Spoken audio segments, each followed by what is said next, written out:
Thank you again to Boat Rocker for presenting the session and the In the Room series. And with no further ado, I'd like to introduce our panel. First, I'd like to welcome Lauren Whitelaw, Head of Programming for OutTV. With services in multiple territories, including Canada, Australia, New Zealand, South Africa, UK, and Ireland, Lauren and the development team at the network work closely with producers globally to find the best in LGBTQ+ programming. Welcome, Lauren. Next is Lisa Ducharme, Head of Online Content and Deliverables at APTN. Lisa is responsible for all online programming ventures, including APTN Lumi, APTN streaming service. She has a passion for Indigenous storytelling, revitalizing Indigenous cultures, and supporting language reclamation. Welcome, Lisa. Next is Stefania Scarfo, Head of Content Planning and Strategy at Paramount Plus Canada, Canada's newest streaming service. Stefania is tasked with making strategic content acquisitions and commissioning decisions to ensure Paramount Plus offers a mountain of entertainment for Canadian audiences. Hi, Stefania. And next is Zach Feldberg, Head of Scripted Gem Originals at the CBC. Zach oversees the Scripted Gem Originals strategy and programming team, developing and commissioning series for CBC Gem. This slate includes titles such as Fakes, Lido TV, The 410, Next Stop, Save Me, The Amazing Gale Pile, and How to Buy a Baby, as well as so many more. Welcome, Zach. And finally, I'd like to welcome our moderator for today's session, Anita Lee. Anita is a long-term journalist, news entrepreneur, media consultant, and educator with over a decade of full-time experience as a multi-platform journalist at outlets across North America. Thank you all so much for being here today, and welcome. Thanks, Katie. Thank you. Okay, so thanks to everybody for being here. Like Katie said, my name is Anita Lee, and I'll be your moderator for today. Welcome everyone to Academy Talks in the Room with Streamers. So we'll be talking and hearing from a selection of online platforms producing, acquiring, and promoting Canadian digital content. So you'll get a chance to hear what types of contents are succeeding online and how you can best approach them to engage in creative opportunities. So to kick things off, I'm going to ask each of you, and feel free to jump in, whoever would like to speak. I'm going to start by asking everybody here, first of all, does your platform produce original Canadian content? And are you acquiring finished content? Or more broadly, what kind of content are you most interested in seeking out right now? I can jump in here, Anita, get it started. So yeah, like Gem Originals have historically been short form series. I would say that's most of what we do. And I think, in a given year, the Gem Original slate would be 10 or so short form scripted series, and then maybe one sort of bigger or longer format show. So this year that show was Fakes, which you heard Katie speak to off the top.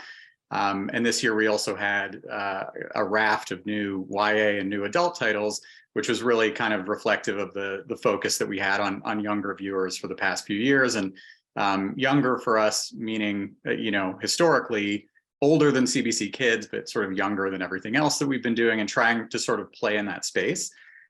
I think where you'll see Gem Originals go moving ahead from here is probably a bit more in line with the audience that Gem is already sort of really thriving in, which is a bit younger than TV. I mean, Gem over-indexes in the sort of 35 to 45 space versus broadcast. So that does feel like a big opportunity for us, and one that we'll probably lean into that much more going ahead. So, maybe not specifically that demo, maybe more like 25 to 49, just in terms of setting some boundaries for where we're looking.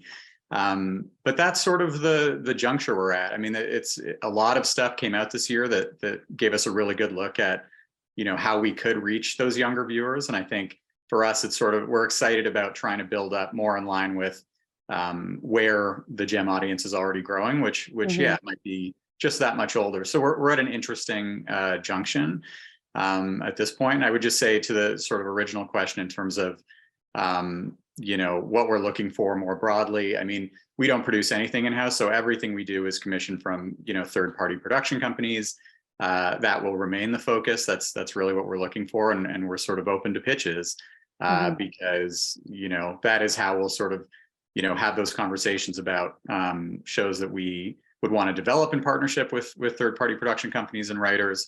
And then hopefully head into production. So that's most of what we do, is sort of from the ground up, working together all the way through the process. And then on the acquisition side, that's really a smaller part of what our team does. We do have an acquisitions team at CBC that is certainly open for pitches as well, just through a separate process, but and for GEM exclusively. So that is a path that one can follow. But yeah, most of what we do is original programming. Got it. Okay, perfect. What about the rest of you? I know some of you guys are more in niche content areas. Somebody like Stefania might be broader and less targeted audience. So why don't we go to Stefania actually? Sure. Yeah. So you're right. We definitely are targeting a more general, broad audience right now, just because we are still very new and we are still trying to build the platform. So something for everyone is just what we're using as we think about what content we are going to bring in. I focus on acquisitions of finished content, whether it be Canadian or international, foreign, of any sort. We will be doing originals. We have Tom Hastings who's joined our team in September, and he's fantastic. And I'm sure getting an influx of pitches and all kinds of emails and questions everywhere he goes. And we're trying to work out our Canadian original strategy. So I don't have much to say on that. But we're looking at everything. There's nothing we're really turning down right now. And I know this is so vague, and I'm sure everyone says it, but if it's a good story, it's a good story, and that's what we're looking for. No matter what it's about, what the genre is. If it's great, then great. We're happy to see it. So that's kind of where we're at right now. But myself specifically is mostly acquisitions, and we're acquiring all kinds of stuff. This is the most exciting part because we can buy until we're told to to hold back, because we're just trying to build. So yeah, all genres, everything, like literally everything is what we're working on right now. That sounds really exciting for everyone here, I'm sure. Like the sky's the limit pretty much. Lauren, Lisa, what about you both? I can go next if you want. I mean, we're the exact opposite, where we're not looking for general and broad. We are looking for quite niche with the LGBTQ+ space. But again, within that, we're looking at all genres. Everything kind of works for us, from game shows and dating shows and competition and all that, right up to scripted. Much like Zach, web series do really, really well for OutTV. We also aren't just Canada. We have platforms in the US, the UK, Ireland, South Africa, Australia, New Zealand.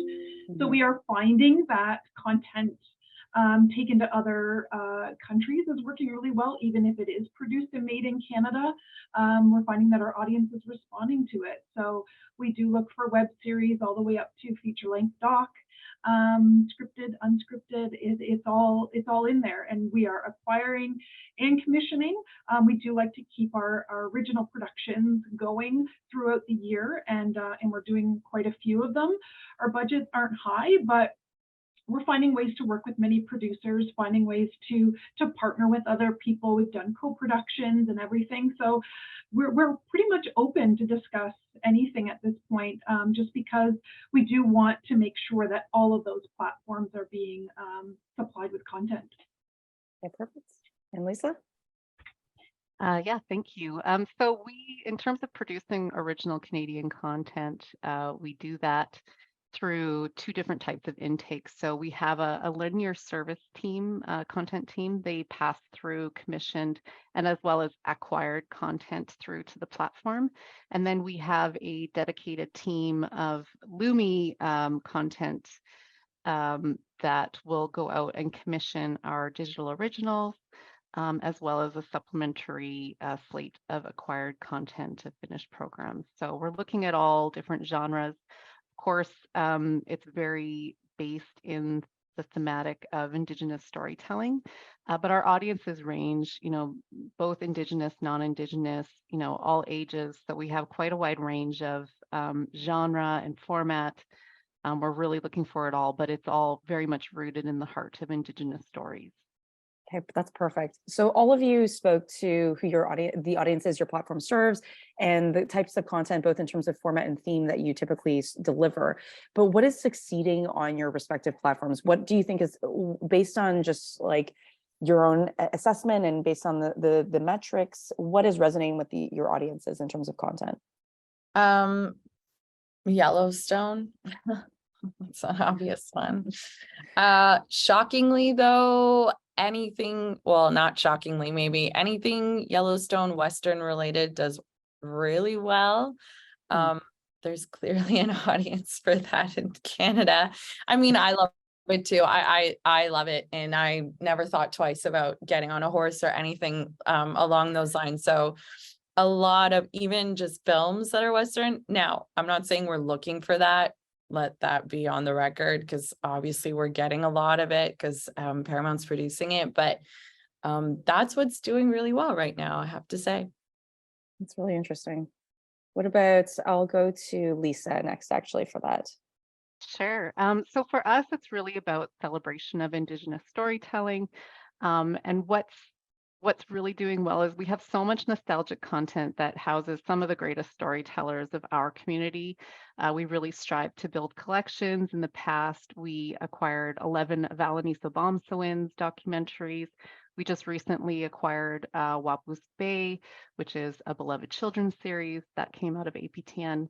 But looking to the future as well, we have some really exciting content from emerging producers like Shadow of the Rougarou, D.H is in production right now. And these really take Indigenous stories to a new dimension and lens where we kind of get to play in these new settings and scenes that we've never been before. So really that's what's doing well with our platform. There's a real taste for Indigenous stories and the perspective that Indigenous people have. And that's really at the core of everything that we have on our platform. So that's why it's doing well. That's fantastic. And I'll go to Zach next for this. Yeah, I mean, it's we're in a really fortunate position as well, in that we are sort of inheriting all of these shows on Gem from the linear slate. So it really lets us sort of program around those things. But I think one thing that's true for both what we're sort of seeing do really well on Gem, and also coming from the TV side. They're all shows with a really specific sense of voice and a really unique perspective. They're coming from a specific point of view, and one that we don't think is really being seen elsewhere. And these are sort of broad statements, but I think it's true for thinking of, again, I'll focus on scripted because that's really what my area is, but thinking on the comedy side, Run the Burbs or Sort of, or Son of a Critch, or Strays, and then thinking of the shows that we mentioned, or Katie mentioned off the top, about some of the more recent Gem originals that have been doing really well. And I think there's something about voice, and I think particularly when you're dealing with unusual formats, something that just immediately grabs you as like, okay, maybe the length is a little bit unusual, or it's something you're not as familiar with, but there's something about just a really strong point of view that hits you right off the top of something where it's sort of, you forget about all that because you're just along for the ride. And I think some of the, again, shorter format or more unusual series that we've had have done really well because that's been front and center.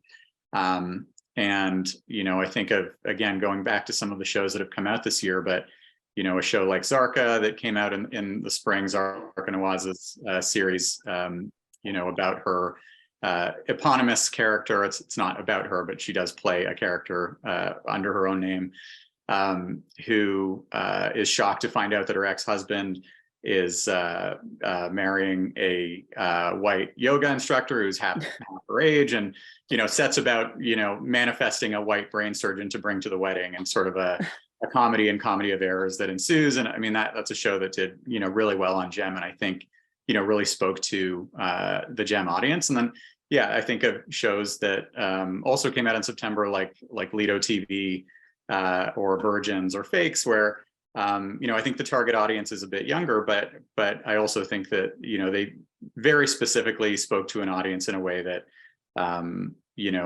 wouldn't have worked if they weren't so intentional and so specific with what they were trying to achieve. And I think each of those shows, all of which are still on Gem, if anyone hasn't seen them or wants to check them out, I mean, I think those all are sort of exceptional examples of our strategy to reaching that audience. So. So yeah, and I would say too, just quickly, in case I don't have another opportunity to say it, but I think all of these shows reflect a range of experience levels in terms of producing TV, or being in front or behind the camera, sort of in every position. And I think that's an important part of what we're doing as well, is just finding new ways to bring new voices into the mix and new talent. Okay, that's great. Thanks, Zach. There's a lot of great tips and descriptors of like the types of content that you think would resonate and actually performs well. So I think it's also, just as a general kind of tip, it sounds like really recommend folks listening on the call today to check out the content offerings at every single one of these streamers, so you get a sense of what they actually what they hold and what they produce. So I'm going to go to Lauren, last but not least, to answer this question. You know, what really works for us still is competition and docu-follow. We've had some really great success with really great talent. In that regards, we do find that our audience still resonates globally with that, as well as scripted comedy has started to do well for us. It's something we haven't done much of in the past. Scripted content has been hard for us, but it's something we're getting into, and we just did a horror comedy series that launched this Halloween, which has really done well in the audience too. They really like that idea of combining the two, horror and comedy. So yeah, scripted comedy is doing well. It's starting to pick up, as well as competition, and drag, of course, does well for us. But yeah, the docu-follow as well. Okay, perfect. Thank you, Lauren. I would, many of you talked about the types of content that performs well or seems to resonate with the audience. Is there anything specifically that you are actively seeking that might not be an obvious kind of content offering that's unique to your streamer? I can start with Lauren again, unless you need a bit more time to think through, just because it's easier for me to tell you what we're not looking for, just because you really don't know what you've got until it's kind of right in front of you and it kind of surprises you. We aren't looking for like cooking, makeover, that kind of thing. We've been pitched it a lot in the past, and it's not something we're after. Anything that deals with sort of coming out stories in the way that it's more of an education to the general audience than actually catering to the LGBTQ plus audience that's watching. We're not really looking for that. Anything that deals with sort of hate crimes against the LGBTQ plus community, you know, we got a lot of that during COVID. I don't know if people were just in a dark place or something, but we did get pitched a lot of that during that time, and it's not something we're after. But again, if it's something that's the dirty little secret in the back of your notebook that you don't want to tell anyone about that you wrote, that's probably the story for us. So that's kind of what we're looking for. Okay, that's great. I'm going to go to Lisa for this question. Anything that you're actively seeking out, or like Lauren said, that you absolutely don't want more of? Yeah, absolutely. So we actually operate under an RFP process. So all of what we're looking for is currently on our aptn.ca/producers website. All of our RFPs actually just got launched recently. But to speak to APTN Lumi and specifically digital originals and what we're looking for, it's a short form scripted series, typically what we're looking for, and we're looking for those that take Indigenous storytelling into like new and different territories.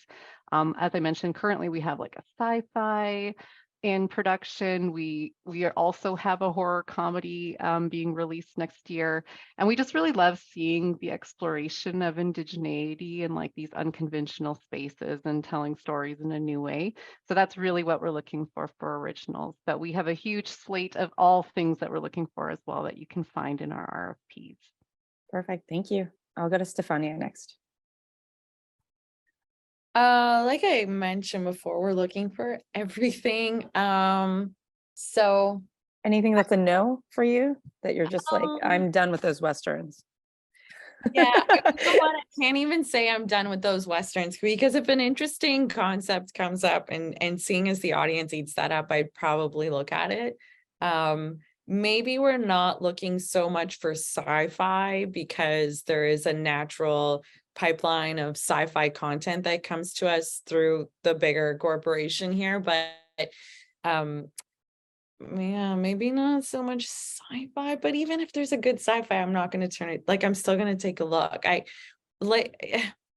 We're still too early stages. Come back to me next year and I'll be like, we're not looking for this, we don't want this, we have a lot of that. But right now we don't have a lot of anything yet, so still looking for everything. Sounds like Paramount Plus is just looking. So you guys send Stefania your pitches. And yes, I'll give And I'll go to Zach before we transition over how you guys can pitch these streamers, because that's been a lot of questions that have been coming up. Okay, great. Yeah, I mean, this is a perfect time. And when I sort of found out about this panel, I thought this is an excellent time for me to be able to sort of drop in and communicate some of these changes and some of just the way the wind is blowing a little bit with Gem Originals. So so thanks again for having me. But this is a question that I think, yeah, is particularly timely because, and I touched on this earlier, but we have been so entrenched in YA and new adult, and going back to really the release of Utopia Falls, I think that was 2019, that was sort of our first signal that we were headed in this direction.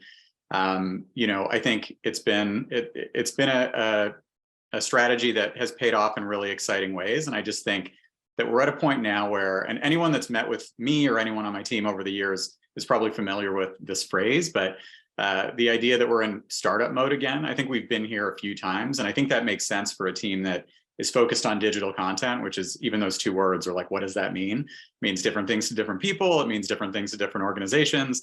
And I think for us, it's really about how do we just grow and retain the audience on Gem.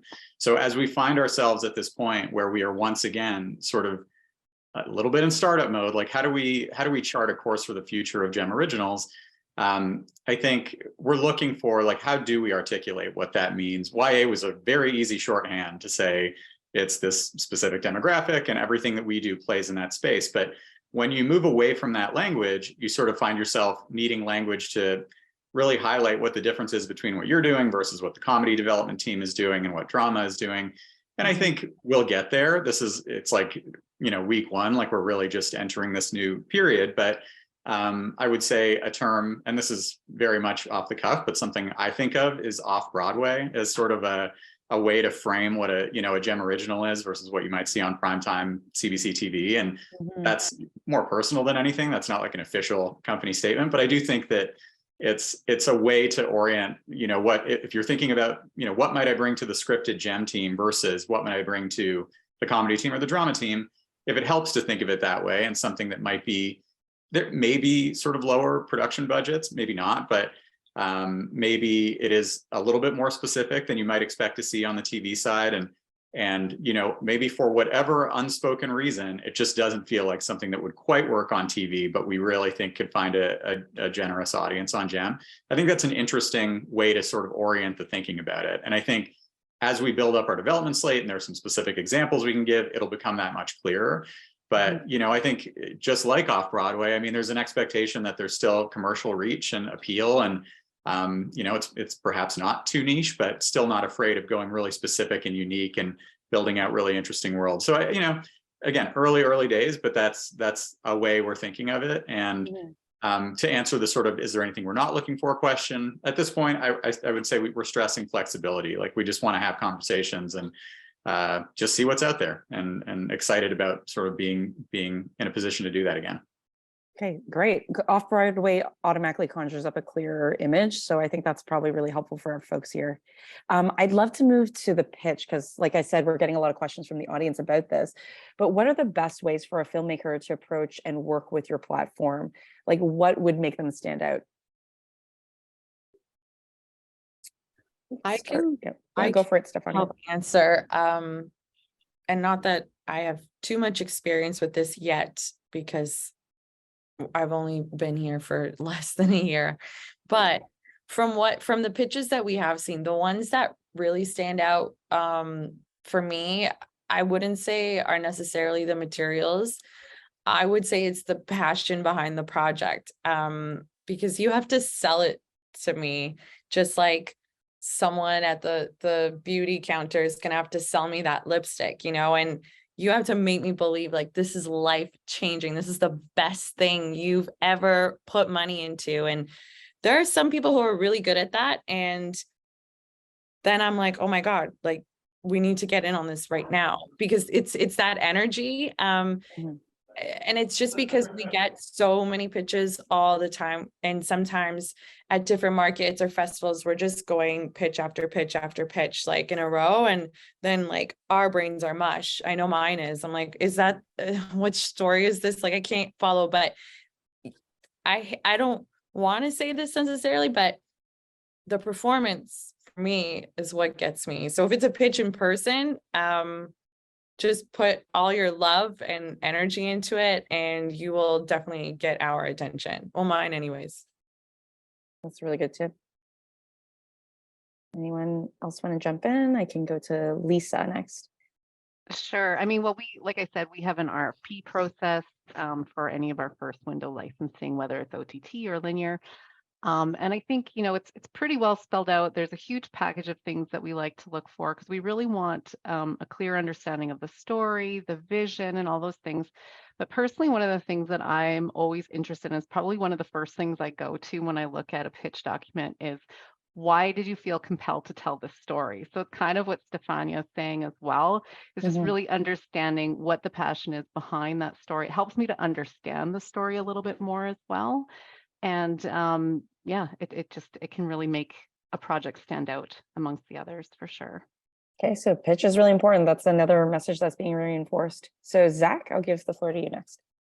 Yeah, I mean, wholeheartedly agree with what everyone's saying. I think those are the core tenets. I think the nuts and bolts of what is submitted is so different. When I think back to successful pitches over the years, it's like some people have shot a whole trailer, written a whole season. Some people have sent in a one-pager. And I think in each case, what has attracted us is the passion, the excitement about the story. And like I said earlier, it's the voice. It's like, this is something that, will really resonate, or it'll really pop. It's just something really special and unusual and exciting. And it feels like it is, of a moment, and that moment would be now. So I think those things get us excited, and that's probably a good, shorthand for the way we think about it. I would just say something we're also looking at, even at the pitch stage, is who is your team. So, hopefully that pitch comes with an ambition for a specific path that the project might follow. Maybe it's a shorter format series that would be financed through the digital funding model in Canada. Great to know going into a pitch, like, that's what I see this being. Sometimes it's like, no, this is a much bigger budget half-hour comedy, and we think it's a great fit for Gem, and we're pitching it to you versus the comedy team for whatever reason, and that's a conversation we can have and whatever. But it is sort of like, knowing that going into the pitch helps us orient our thinking of, okay, can we fit this into our budget right now? It's obviously a very different scale. How many of these can we do in a year? How many short form series versus longer format series do we want to do? And all that stuff is really flexible right now. So I just think we'd like to have a clear sense of the vision, and then that team sort of being aligned. So if it's the production company that's coming in with the creator of the show, for example, just knowing that team, if this makes it from into development and then through development into production, that we've got the right team on board, and this is a team that has experience in this area, with whatever that area may be. So that's something we're looking at truly from day one. It's just sort of who's on board here, and how do we sort of move it forward from here. Yeah, effectively a track record, basically, and experience. That makes a lot of sense. And last word? For us, I mean, we are spread across 3 areas. Now, we all still work from home, but we've got Vancouver, myself here in Ontario, and then we have an LA team as well. So anything that I can take between those 3 sort of areas, so we can come together as a development team to discuss, is really good. And that unfortunately does lean more towards into that visual pitch document is really good. We want to know sort of what the tone is of what you're going for, what the feel, or maybe even hopeful characters within that, or at least if you're using people that you maybe can't get for the series, but that type of character to play. I love to read a pilot script. I'm usually the reader of the group that will then go back to the team and say, it's written really well, or it's got great comedic elements, or the characters flow really well in the series. So I always like to see that. If you've got a specific talent that you are attaching to it, a sizzle reel is always great to attach, so we kind of know if we aren't familiar with the person, we kind of get a sense of how they'll be on camera. We aren't overly formal in that it has to follow a certain format. You can send us a log line, you can send us a paragraph, or you can go all out and send us a huge pitch Bible and all that. But I would definitely say to kind of mimic what everyone else is saying, the passion behind a project. If you've got great people behind the camera and in front of the camera attached, that's always helpful. And projected budget is kind of what we sort of need as well, kind of early on in the process. yeah, it's pretty easy to pitch to us because it doesn't have to follow any sort of format to get our eyeballs on it. Okay, great. And so my next question for all of you is more practical. How should a filmmaker contact you and submit a pitch to your platform? That's been coming up a lot. So if you guys have contact information that you want to share in the chat with everybody, or just verbally want to share where people can pitch and or follow instructions, like Lisa, you mentioned there was an RFP. So where can folks get this information? I can just take, ours is easy. It's a mailbox on our website. It goes right to the programming team. It's just hello, HELLO @outtv.com. And it's pretty easy because we're a small team, so it pretty much gets filtered fairly quickly to whoever needs it. Great, hello @outtv.com. And then Lisa, I saw you unmute. Yeah, I just posted the link to our producer section on our website, and there you'll find a link to all of our RFPs, whether it's for linear or OTT, it's all there for you. Great. I just posted a private message that nobody saw, but what I tried to post, I'll repost it, was a link to the independent producers site. So this is a really good CBC resource that I know a lot of people have seen. We direct people there all the time. And this is true if there are questions in the chat, which I think I saw some about other genres for gem and things like that. Really everything, at least as a starting point, is on this site. So cbc.ca/independent producers. And we just updated the language about scripted gem originals today.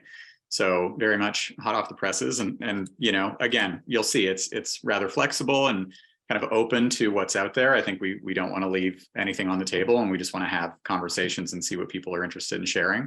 But it is a new language, and it does reflect a bit of a departure from where we're going. So would love for people to see it. So now I will post it properly so people can access it. There we go. Great, thanks, Zach. And Stefania, where can people get at you? That's a great question. Not as advanced yet as everyone else with the setup of an email and whatnot, but you can either, I guess, reach out to myself directly or Tom. I can provide email addresses, and that's pretty much how we're doing it right now. I'm sure I will regret it when I'm trying to find that one email and there's so many pitches, but for right now, that's how we're operating. Okay, maybe I should direct everybody to Tom's inbox instead, instead of your Stefania's. If he's watching, I apologize. Sorry, Tom. Sorry, Tom, if you're out there. Okay, great. So I want to, for this last portion of this moderated Q&A, I want to talk about the nature of the partnership between the filmmaker and yourselves, the creative partnership. So I'll ask a question about content production and then content acquisition. So if you're producing content, what can a filmmaker expect from your creative partnership? I'm going to start with Lisa this time. Sure. Well, for the digital originals, we deal a lot with new up-and-coming producers. We're very involved. We love being collaborative. We love being along for the ride and giving notes and lots of input, lots of set visit. We love being a part of it. We're just as excited when we greenlight a project as the producer is to have something going and to be telling these stories. So you can expect us to be all in and to give lots of support along the way. That's great. It's definitely needed. Stefania? We haven't partnered yet. We haven't done anything creative yet, so I really can't answer that one. I have nothing to go off of. That's no problem. I'm sure it's going to be a very fruitful partnership. So next year we'll circle back and ask you when things have gone. Give me a year. Give me a year. Okay, Lauren? We are as involved as you want us to be. I mean, we love to give notes and read scripts and be on set and all that, of course. But we also understand that, you know, every production is individual. So we'll be there as you need us to be and answer questions as you need us to be and give notes where you want them. Sounds quite flexible. Great. Zach? Yeah, I think our process is relatively similar. I mean, I think we are involved every step of the way. So, you know, right from, you know, selecting key creative and, you know, everybody in front of and behind the camera and, you know, in particular key roles, you know, that's something we'll look at closely. And I think, you know, we're there to support the vision for the series, but I think by the same token in development in particular, there's an ongoing conversation about CBC's goals and objectives and the research and what we're seeing from GEM and how we can use that to apply, that information to decisions coming out of development into production. And that's not static. From the day we greenlight something for development to the time that we're making decisions about greenlights, we could have learned a whole heap of stuff about how things are performing on GEM. And then suddenly it's like, actually the equation changes and it's like, would this really fit with where we want to go? It happens a lot, and or not a lot, but it happens every couple of years where I think we have, a bulk of data that we can look at and say, what are we learning about this platform and how people are coming to it? So I think we're always trying to sort of reconcile those two things. And I would say, I haven't crunched these numbers, but I do think on the GEM original side, there's generally a higher ratio of projects that have been in development that make it through to production than there would be on linear TV, where there are just fewer slots on television, and the budgets are that much bigger. So I think, again, involved every step of the way, from pre-production through to post. And again, just trying to be great creative partners who can maybe take fresh eyes to something that aren't necessarily in the room as much, and can say, I've noticed this, or here's an observation, and having conversations about hopefully, contributing in some way to the excellence of these programs. And yeah, it looks a little different on each program, but I would say that's the spirit of what we do. Sounds great. And then the follow-up, if you're acquiring content, what might a filmmaker typically expect in terms of distribution, licensing, and audience? So maybe we can go back to Zach and then. Yeah, absolutely. I mean, we have an excellent business and rights team that is heavily involved with all of our deals. So, anything like that would be managed by them. I would say, just speaking very, very broadly, I mean, it's a license deal. So we're licensing this content for a period of time so that we have the right to stream it on CBC GEM. There may be other rights associated with that. Each deal is a little bit different. It probably comes down to what is CBC's investment relative to the total budget, and who are the other partners involved, and what windowing stuff do we need to arrange, if any. So yeah, multitude of different versions of that, but business and rights is sort of the centerpiece of all of this conversation. And I'm going to try to find the link to our business and rights site, and I'll post that in the chat while everyone else is chatting. But an amazing resource that team has produced to answer a multitude of questions that you may have already thought of, or questions that you just wouldn't have known are part of the process. And it's an amazing resource, not only for working with CBC, but I think just in general, just the landscape in general. So I'll grab that link and I'll post it here. Yeah, that's great. And so for those of you who are watching, all the links to everything that the panelists have mentioned will be in the chat. And over to Lauren to answer that.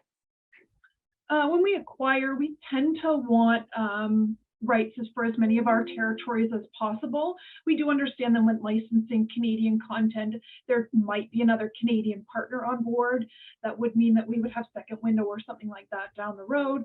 Or it might mean that like internationally, we're able to have first window, there's lots of things that way. But yeah, we tend to want all of our territories when possible. That does cover most of English speaking world. So, but there are lots of ways to work with us too, to make sure that the producer or filmmaker is happy. At the end of the day, we don't want to be taking advantage of people or anything like that. We want to make sure that you're walking away happy with the deal. As far as distribution and licensing and audience, I mean, it is global. So we tend to, our numbers are quoted as far as being more than just the Canadian audience. I don't know where they stand right now. That would be more of a marketing question on our end. But because we are a small team, that it makes sense for us to buy as many territories as we can, just because our marketing men can do that in all countries in one fell swoop instead of spreading them thin with multiple shows. That makes a lot of sense. And Lisa, what about you? Sure. With us, again, it's very straightforward licensing deals. We work primarily with distributors, but if there are producers out there who own their content that want to offer it up as an acquisition opportunity, all of that information, again, is on our producer site in terms of how to provide that to the right people so that we can look at it as an opportunity to make that deal. As far as the distribution and rights, we are primarily looking for Canadian rights with APTN Lumi. However, we do pass through worldwide rights to our APTN Lumi in the US, which is called All Nations Network. So where we can, obviously, we're doing that as well and extending that out.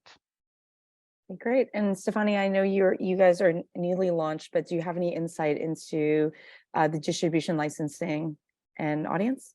Well, for acquisitions, for finished content, I can say I'm looking for SVOD rights. Obviously, there's of course the potential for FAST and AVOD as we launch Pluto this week. And generally for Canada, although if rights are available for other territories, we do have the ability to talk to our international colleagues and just say, hey, we saw this title, we think it could be good, it could work in the UK, it could work in Australia, generally English speaking territories, although some have Germany randomly picks up some things. I'm not familiar with all of their strategies for their markets, but sometimes we find something that works for them as well. And if the rights are available, we do consider multi-territory deals as well.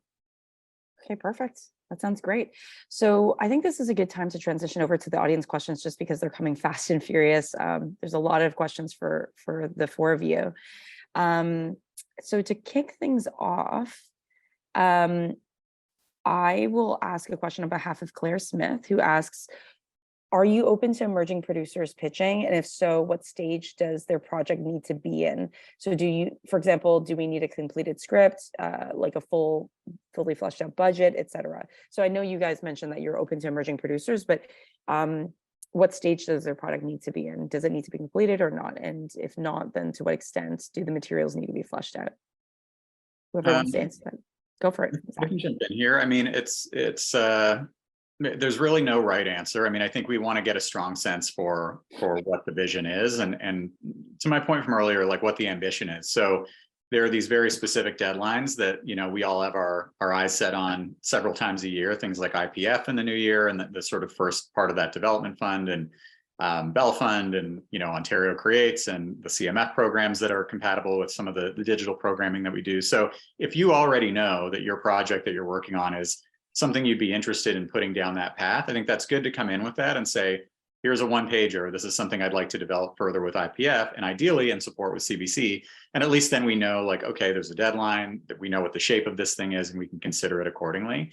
And frankly, for more emerging producers and creators, that's a pretty great path. That's something that we're lucky to have in this country, and that, you know, so many amazing projects and so much incredible talent has sort of grown through that trajectory. So I think that's important sort of going into it. And yeah, I think if the experience level is perhaps a bit lower and the pitch is for a much bigger project and something that, you know, would be much bigger budget and would again follow a very different path in terms of bringing on partnerships, then the creative considerations might be a little bit different. But it really is sort of a bit of a, you know, look at the whole picture, and do we think that this team makes sense for this project, and is there a way that GEM can step in at this point and support it for whatever its next goal might be? And you don't need to come in with all the answers, and I think it can be a conversation that's part of a creative pitch, but we're certainly open. And I think, you know, the team is going to be important and might dictate where the conversation goes from there. So again, not to repeat myself, but that idea of, is this a production team that has experience in this area that could really help shepherd this project along down this path? And that'll be important too. Okay, great. Does anybody else want to jump in about emerging producers? I could jump in really quickly. For us, we do end up working with quite a few emerging producers, especially in our originals. I would say the important thing is really to look at like the project as a whole, and we're always going to ask for our producers to submit via the RFP process, whether you're emergent or not. So if an emergent producer came to us with like creative pitch with like a one-pager early on, we would likely, you know, point them in the direction of, you know, either finding a mentor producer or somebody to work alongside them to bring forward the full kind of documented pitch proposal through our RFP at some point in time. And we found that's been very successful in terms of how we approach this. Great. I saw Lauren unmute as well. Yeah, I definitely, we've worked with emerging producers to mimic what Lisa said, having someone that maybe attaches themselves to the project as a mentor or maybe you bring in a seasoned showrunner or something like that. That's always helpful. We do not fund development from OutTV, but we're perfectly open to help provide letters of support in order for you to get funding for development. But yeah, we definitely want to see if it is something that we're going to right away get into production on. We're going to want to see more than just the pilot episode written. That makes sense. If Stefania, I don't know if you want to chime in. If not, we can. I don't want to chime in because Okay. that's no problem. Tom's expertise. I don't know. I'm sure he would. I don't know. That's it's over to Tom. Sure. So reach out to Tom, folks, if you're interested in learning more about Paramount Plus's work with emerging producers. But I will switch gears now and ask a question on behalf of Anonymous, who asks about CanCon. So how much does CanCon or Canadian content determine your interest level in a project? For example, if a project is Canadian in theme and content, but doesn't meet the financial criteria to be defined as CanCon, is that a turnoff as there are no financial incentives? So maybe just generally speaking, if you want to speak to your interest level in CanCon and just the parameters around that, that would be great. Maybe start with Stefania, actually. Sure. I think that we're very interested in supporting just Canadian. So Canadian is important to us. There are some projects, it's not fair to say projects, finished projects that maybe are more Canadian in theme but are not considered Canadian, like don't qualify as CanCon. We are keeping an eye, though. Obviously, there may be some things that happen where we may have to put a little bit more focus onto Canadian, and we're already keeping our eye on that. And something may have to qualify, but it's hard to say. I think right now in this moment, it is important. Mm-hmm. Okay, sounds good. Anybody else want to jump in on that? I would just say, like, from a GEM perspective, our aim is to reach Canadians of all ages and backgrounds, and I don't think that should come as a surprise. I think, if a project is for whatever reason not, doesn't satisfy whichever system, we might be looking at funding it through or supporting it for, like, a lot of the funds I just mentioned, or potentially others.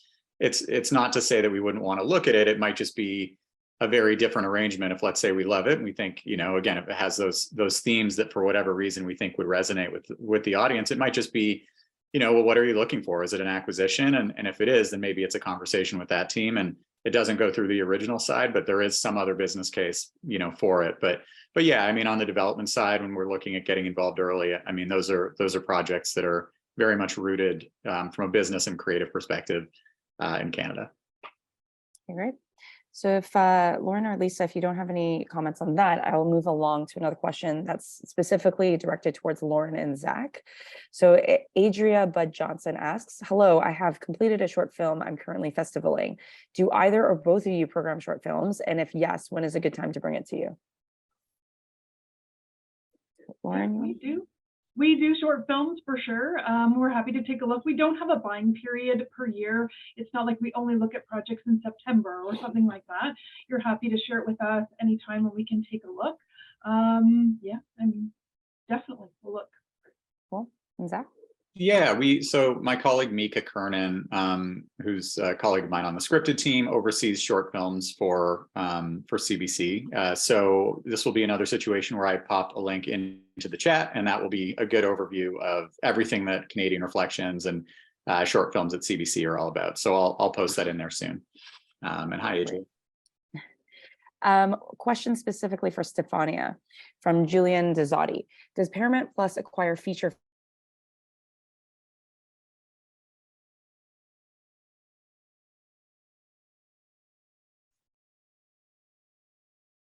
You were frozen for me during the question, so I didn't hear it. Oh, I apologize. I don't know. Apologies for the technical difficulties. Can you hear me now, Stefania?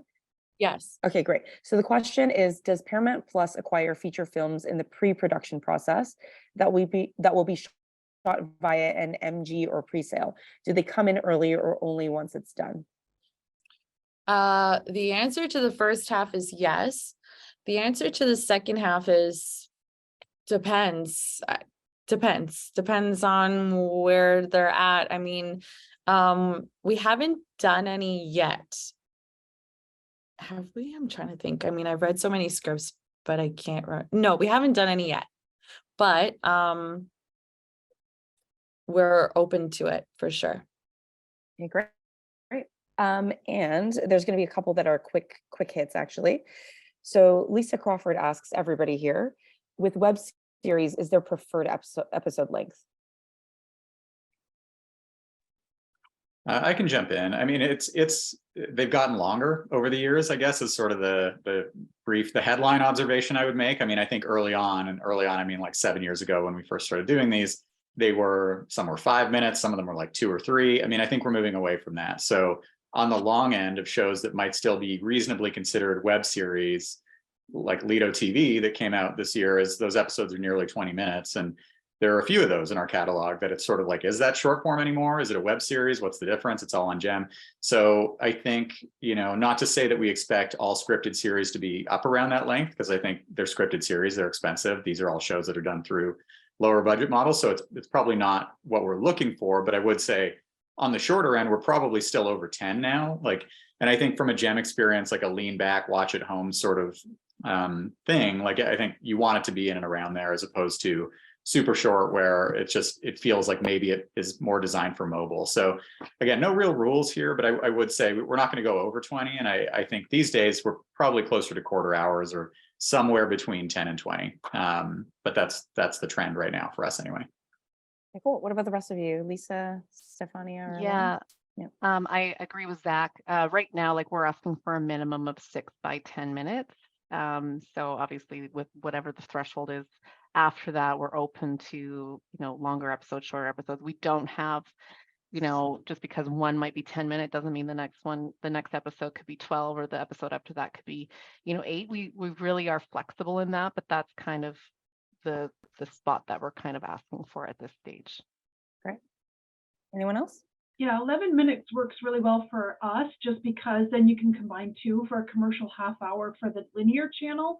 But again, no real rules in that because it is a web series, but we don't like to go under 8 minutes, I would say.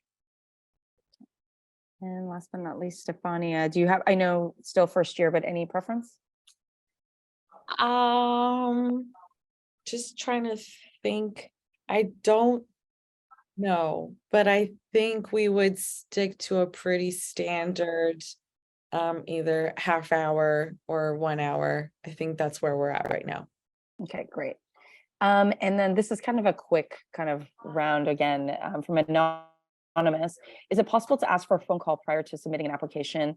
And as an independent producer, many times it's just myself in the development stage and I don't have a team. So I'm wondering how I can submit the application and still be successful if it's just myself for the script development stage. So really just the main question here is like, are you guys open to kind of phone calls or consultations before somebody submits an application? I would say we are. Oh, sorry, Stefania, if you were going to jump in. I was just going to say that's over to Tom, so I can't answer that one. So over to you, Zach. All right, cool. I was just going to say, it might take the form of a general meeting, but yeah, like we are open to those conversations. And again, I think even at the pitch stage, we do want to know like who is the production company, because there would be no development deal without that production company on board. So, but it's not to say that we want to be inaccessible until you have that opportunity to pitch. So by all means, I think reaching out with the request for a general meeting totally makes sense. And then we can talk a bit more specifically about your project, and then just think about like, who have you spoken to and who are those production companies that you think align with your vision, and then hopefully get to a point where you partner with that company and then bring it in formally and we have that pitch. So I think that is probably a good way to think about it. I will say at this point, just on a very specific sort of scripted Gem note, because we're just coming out with sort of our new language, I think we're expecting to sort of start taking pitches again in the new year. So, and general meetings, just as we sort of, try to wrap up everything else that's in progress this year. So by all means, reach out. And then I think, yeah, we'll probably look at getting together for meetings and stuff in January. Great. Lauren, I would say for us, probably the pitch first, only because we are spread and we don't meet often as a development team, maybe once a month or something. The pitch is always better, and there is no wrong. You're not going to do anything wrong. If something comes in and it's maybe we have more questions on it, it's not like you're going to ruin your chances if you submit something and it's not what you feel is the right way to approach it. And then we can reach out and do a phone call after we've met as a team. It just kind of it's a better flow for us to do it that way, to see things, discuss it as a group, and then kind of go back and have a call with questions. Right. Lisa? Yeah, for us, because it's an RFP process, sometimes we do encourage to reach out and to start the conversation, have a relationship with us and understand what it is that we're about and what we're looking for. I think that helps to kind of bring better pitches to the forefront to, help refine those submissions when they do come in. So yeah, we absolutely encourage it, and all of our contact. We don't really do phone calls, but definitely emails. We have all of our contact information available for all the different content leads within our teams. Perfect. And I think we have time for one short, quick question before I close out. So Jenna Bailey asks, do companies typically acquire films that have already been aired on another network? For example, films that emerged out of this Tell a Story Hive program. Feel free to jump in, anyone. I mean, to use Story Hive specifically, not a film, but a series, the series Frick, I Love Nature that came out on Gem this year made its debut on Story Hive. And I think that was we loved that show and what they had done with Story Hive, and really saw an opportunity to continue to invest in them for a new season for Gem specifically. So to answer the very specific part of that in terms of that program, yeah, that was fantastic. And that show has continued to thrive on Instagram and elsewhere, and one that we're really excited about having partnered with. And I guess more broadly, if we're looking at features or other films, or films that have just already been on air streaming somewhere in Canada, I think it's worth a conversation. It's probably with our acquisitions team, but I think if there's interest and if it fits, then it's at least something that they'd want to sort of see and have a conversation about. Anyone else want to answer? Let me close out. Looks like we're closing out then. So we have 1 minute to go. Thank you so much, everyone, for taking the time to listen in on us, listen in on this really fruitful, productive conversation. You have everybody's links and contact information in the chat, so be sure to consult that to make your pitches to these streamers. And ask any sort of further questions after this panel ends that you have. So now I'm going to hand it over to Katie Elder. But just thanks again. I had a really great time, and thank you to the panelists. Hi again, everyone. Just to reiterate what Anita was saying, we have shared, our lovely panelists today have shared a variety of different links and resources in the chat, and we've also been collecting those, and we will include them in a follow-up email to everybody who's registered and attended today so that you have those for your reference. I just wanted to give a huge thank you to Lauren, Lisa, Stefania, Zach, and Anita for joining us and speaking with us today, and another thank you to our partners at Boat Rocker for presenting this session.